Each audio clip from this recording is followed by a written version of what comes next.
En todas las cafeterías del mundo conviven grupos de personas que, compartiendo una infusión, dan sus ideas sobre guerras, crisis financieras, vidas ajenas y hasta le arman el 11 titular al técnico campeón del mundo.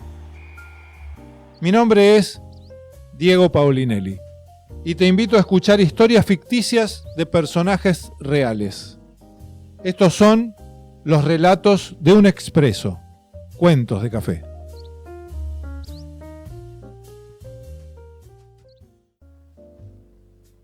Recuerdo fue en abril del 2021, cuando hacía un mes que estábamos en cuarentena por la pandemia del COVID. Era una foto en blanco y negro. En mi comentario marcaba el detalle que 40 años después tenía el mismo corte de pelo, o sea, una pelusa entre rubia y blanca sobre mi cabeza. En esa foto estaba yo de bebé, sentado en una sillita sobre la bici de mi viejo. Él, muy joven, pelo negro y un jopo en la frente. Una figura delgada y robusta a la vez, que no tengo presente haber visto con uso de razón, ya que para todos en mi infancia, y también en mi adolescencia, yo era el hijo del gordo Luis. Él sostenía la bici con una mano, mientras con la otra tenía un maldito cigarrillo. Desde ahí inicié con este relato, con el que retomé el gusto por escribir y le di por nombre Partir. Era una mañana más de sábado en el negocio de Sandra. Charlas, mate y facturas. Mi viejo había fallecido hacía un par de años, meses antes de que nos conociéramos con mi amiga. Esas amistades de grande, donde todo se vuelve más sencillo, como la infancia. Decir lo que uno siente sin vueltas y compartir las alegrías y las penas como propias. Con la experiencia de los años, no detenerme a contar las cosas a la gente que no le importan, sino a los amigos que realmente están. Entre tanto repaso semanal, cosas que ya habíamos hablado, me surgió contarle que había tenido un sueño con mi viejo. En ese sueño me veía desde arriba caminando por el monte del Club Náutico Zárate. Iba junto a él. Seguimos avanzando, pisamos la arena de la playa y seguimos caminando hacia el río. Lo acompaño cruzando uno de mis brazos detrás de su cabeza. Nunca habíamos sido muy demostrativos, ni tenido ese tipo de expresión de cariño. Él camina lento. El peso de los años y tanta enfermedad también le pesaban. Nos acercamos al agua, y así vestidos como estábamos vamos ingresando y sigo abrazándolo. El agua primero nos llega a las rodillas y de pronto a la cintura. Y veo cómo la imagen de mi viejo se iba abriendo, como duplicándose.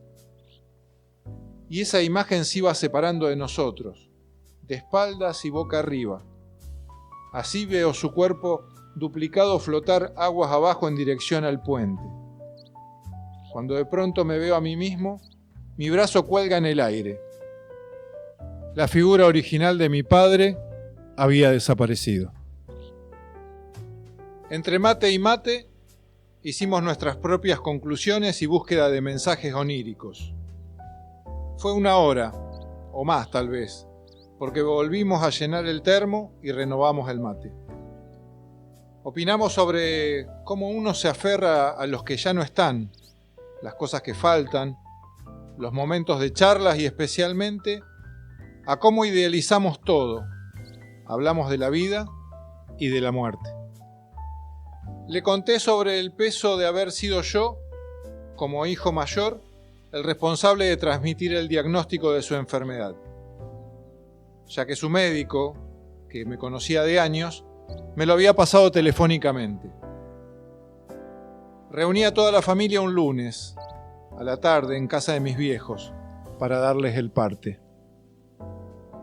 Sin dar muchas vueltas, les di el diagnóstico mirándonos en general y deteniéndome en él. Contar que lo que habían encontrado en su pulmón era malo. Maldito cigarrillo. A pesar de haber dejado 5 años atrás, había plantado su mala semilla. Que era necesario operar, y cuanto antes, y luego comenzar con la quimio. Se hizo un silencio, e hicimos lo que habíamos practicado toda la vida: no expresar nuestros sentimientos con palabras, solo con miradas. Algunas, la de mi vieja y la de mi hermana, llena de lágrimas. Mi viejo me agradeció la sinceridad.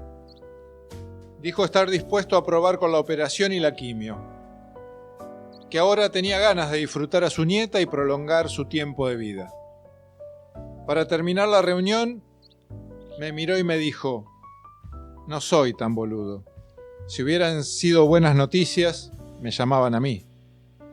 Uno de sus tantos comentarios que le salían de su aprendizaje en la calle. A partir de la mala noticia, tomé el hábito de ir a diario a su casa. Una hora de charla y mate o cena, hablar de fútbol, del programa de radio que había escuchado, de los cuentos de Sacheri y Fontana Rosa en la voz de Alejandro Apo en su programa Todo con Afecto, al que fuimos a ver como última salida juntos al Teatro Coliseo.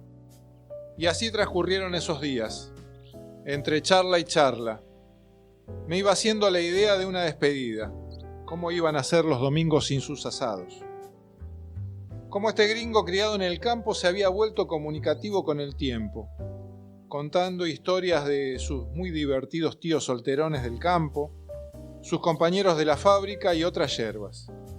Tenía que pasar tanta agua bajo el puente para verlo por fin sonreír.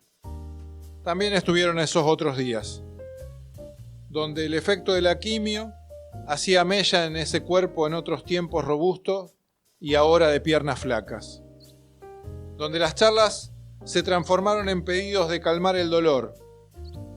Me decía: habla con el doctor y que te consiga la receta para la morfina, ya no lo soporto. Las despedidas no deben adelantarse. Se dan cuando se tienen que dar, nunca antes. Y nada te prepara a pesar de así creerlo. ¿Sabes cuál era mi mayor preocupación? Si iba a poder llorar cuando fuera el momento. Porque con la edad me emocionan cosas sencillas, pero me endurecí de tal forma que soporto los golpes así parado en un rincón como si fuese Rocky Balboa, sin emitir sonido. Y llegó nomás. Una noche me llama mi vieja desesperada que papá se moría. Y salí corriendo, yo vivo a la vuelta. Llegué y él estaba tirado en la cama, en shock. No podía respirar. Atrás mío llegaron los de emergencias médicas. Los conozco a todos. Uno de ellos me aparta y me dice la novedad: lo trasladamos a la clínica, pero solo le quedan unas horas. Asentí con la cabeza y agradecí con la mirada, pero por dentro lo puteé tanto. Pero duro como era, y con un corazón fuerte, el viejo transformó esas horas pronosticadas en días. Entonces nos turnábamos con mamá y mi hermana a cuidarlo durante el día y una profesional lo hacía durante la noche. Había pasado una semana, era de mañana, el turno de cuidado de mi vieja. Mi hermana estaba en la oficina y yo recorriendo clientes. Un sol de otoño hermoso sobre la ciudad. Ya era casi mediodía y me encuentro con un ex compañero de básquetbol, dueño de un local de ropa céntrico, y mientras estaba charlando con él, suena mi celular y del otro lado la voz entrecortada y sollozante de mi hermana que dice: se murió papá, se murió papá. Estoy en la clínica y como si hubiera abierto las compuertas brotaron las lágrimas de mis ojos. Mi amigo no entendía nada y digo con la voz cortada: se murió mi viejo. Él me abraza y me calma. Fueron segundos, pero aún hoy agradezco ese abrazo. No volví a llorar en lo que duró el día, ni en la clínica, cuando lo vi sobre la camilla, ni durante el breve velatorio, ni cuando ingresamos su ataúd al cementerio. Tampoco cuando acompañamos a mi vieja a su casa y con mi hermana nos fuimos cada uno a la suya. Mi amiga me mira y cuenta que ella sabe que en algunos años también tiene que enfrentar lo inevitable con sus viejos. Pero volvemos a mi viejo. Le cuento sobre alguna de sus frases y mi teoría que ese día, ese miércoles, justo había vuelto de sus vacaciones el médico y después de sufrir una semana hospitalizado, me pareció mucha casualidad que un par de horas después que él lo viera, mi viejo falleció. Pero solamente ellos dos sabrán si el doctor alivió su sufrimiento. Terminamos de comentar eso y de pronto se abre la puerta del negocio. Era Norita. Norita era una cliente del negocio, si se puede decir así, ya que siempre entraba y nunca o casi nunca compraba nada. Una vieja pituca que siempre usaba el negocio como escala antes de ir al café de la esquina con alguna amiga de turno. Sandra me hace un gesto de otra vez esta pesada. Ni se te ocurra moverte de acá porque no me la saco más de encima. Atento a eso, me quedé clavado en la silla frente a su escritorio. Buenos días, chicos, dice Norita. Buenos días, respondemos en coro. Revisa por enésima vez las cosas de las estanterías y sin decir agua va, y como si hubiese estado escuchando nuestra conversación, me mira y me dice: Diego, ¿te conté que yo estaba con una amiga recién operada en la misma habitación que estaba tu papá? Bueno, cuando pasó lo de tu papá. Yo la miro y no me salen las palabras. Siento, a pesar de mirar a los ojos de esta mujer, la mirada de mi amiga sobre mí. Sin necesitar invitación alguna, sigue con su relato e insiste: yo estaba esa mañana en la habitación cuando pasó algo raro. Recupero la voz e, invadido por la curiosidad, consulto: ¿raro? Y continúa: sí, raro. Viste que a tu papá en esos días no se le entendía lo que decía. Es más, yo veía que habitualmente, cuando se dirigía a tu mamá, lo hacía gesticulando con la mano e indicando con los ojos. Bueno, ese mediodía, tu papá le hace gestos a ella que le traiga agua. Y tu madre le dice: ya te traigo, Luisito, confirmando con esa frase la veracidad de la historia, ya que pocos sabían que ellos se llamaban por el diminutivo de sus nombres. A lo cual, tu padre, con una voz fuerte y enérgica, ya no pide sino ordena a tu madre que le vaya a traer agua. Tu madre se levantó de la silla, tomó un vaso y se dirigió al pasillo donde estaba el bidón de agua, cerrando la puerta tras ella. Quedé sorprendida al oír por primera vez en esos días la voz de ese hombre. Lo vi entonces cerrar los ojos y quedarse calmo. Pasaron unos segundos y tu mamá ingresó a la habitación con el vaso de agua y en voz baja se le ofreció un par de veces, hasta descubrir que ya no despertaría. Y se lanzó a llorar sobre él mientras yo salí de la habitación para avisar urgente a las enfermeras.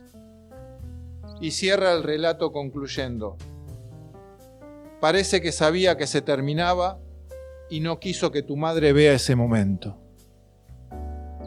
Golpean el vidrio del local. Era la amiga de Norita que le hacía señas que ya iba para el café y nos saludó saliendo tras ella. Hubo un momento de silencios. Mil cosas pasaron por mi cabeza. ¿Será que sabemos que llega nuestro momento? Me imaginaba a ese tipo cansado, de apenas 60 y pico de años, pero que según él, la vida lo había pesado como muchísimos más.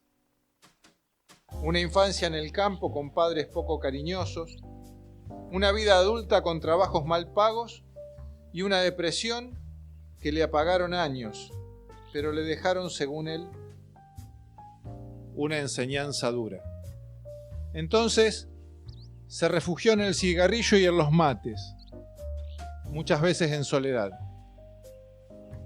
Y prefirió esto último, la soledad, para su final, para que nada lo retenga, porque por primera vez podía elegir y él eligió partir.